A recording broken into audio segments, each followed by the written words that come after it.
الحمد لله الحمد لله علي الذات عظيم الصفات سمي السمات كبير الشان جليل القدر رفيع الذكر مطاع الأمر جلي البرهان فخيم الاسم غزير العلم وسيع الحلم كثير الغفران جميل الثناء جزيل العطاء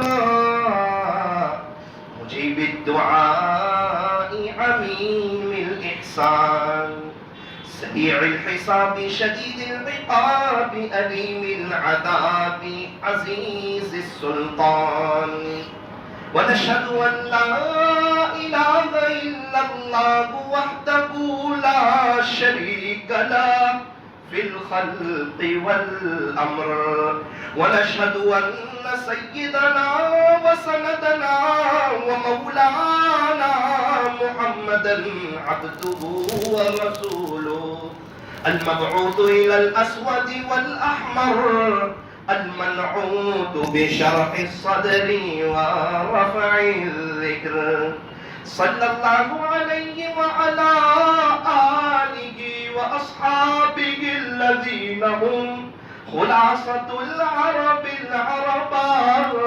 العرباء وخير الخلائق بعد الأنبياء أما بعد فيا ابن آدم إن هذه الدنيا دار غرور والعقبى دار قرار فأعدوا لها ما استطعتم الدنيا خلقت لكم وأنتم خلقتم للآخرة وأن الدنيا مزرعة الآخرة يعظ اليوم السعيد ويستكثر من منافعه اللبيب والخاسر الذي خسر الدنيا والآخرة ذلك هو الخسران المبين يا ابن آدم إنما الصبر عند الصدمة الأولى فانظر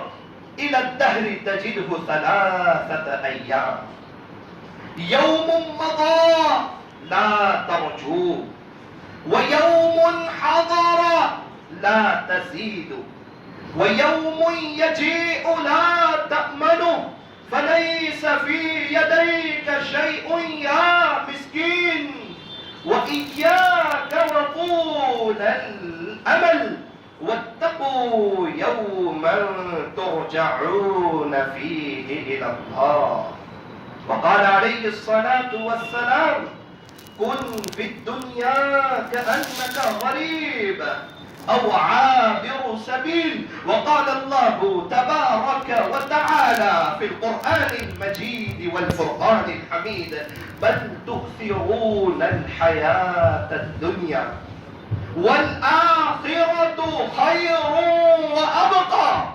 بارك الله لنا ولكم في القرآن العظيم ونفعنا وإياكم بالآيات والذكر الحكيم أستغفر الله لي ولكم ولسائر المسلمين فاستغفروه إنه هو الغفور الرحيم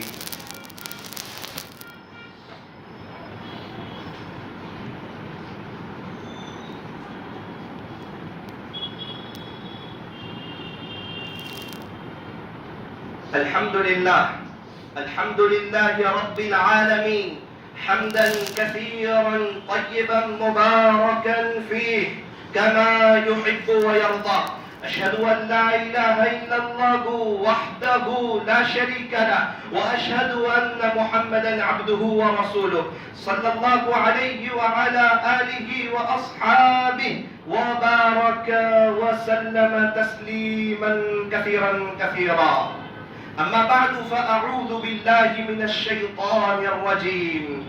بسم الله الرحمن الرحيم. إن الله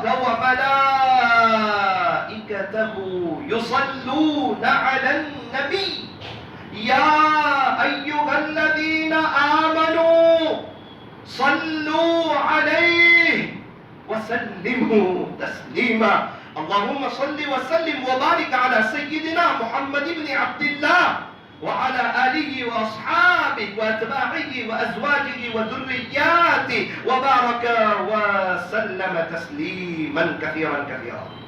قال النبي صلى الله عليه وسلم: أرحم أمتي بأمتي أبو بكر، وأشدهم في أمر الله عمر، وأصدقهم حياء عثمان، وأقضاهم علي، وفاطمة سيدة نساء أهل الجنة، والحسن والحسين سيدا شباب أهل الجنة، وحمزة وسد الله وسد رسوله. اللهم اغفر للعباس وولده رضوان الله تعالى عليهم مغفرة ظاهرة وباطنة لا تغادر ذنبا.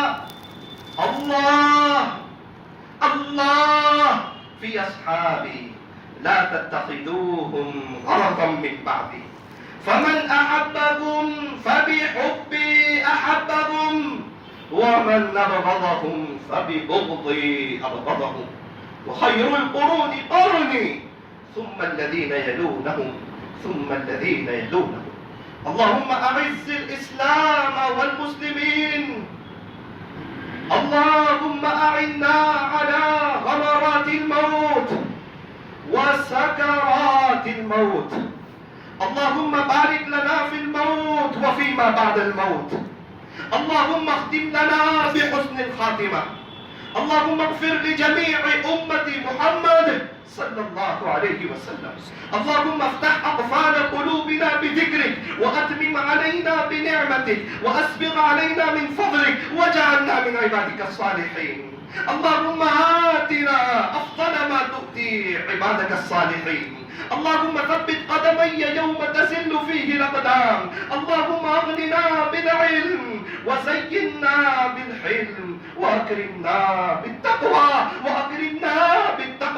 وجملنا بالعافية. اللهم إنا نسألك العافية والدوام العافية والشكر على العافية. اللهم إنا نسألك العفو والعافية في الدنيا والآخرة، والفوز بالجنة والنجاة من النار. اللهم أجرنا من النار، وقنا عذاب النار، وقنا عذاب القبر، وقنا عذاب الحشر، وقنا عذاب الدين، واحشرنا يوم القيامة مع المصطفى صلى الله عليه وسلم. اللهم اغفر لجميع أمة محمد صلى الله عليه وسلم.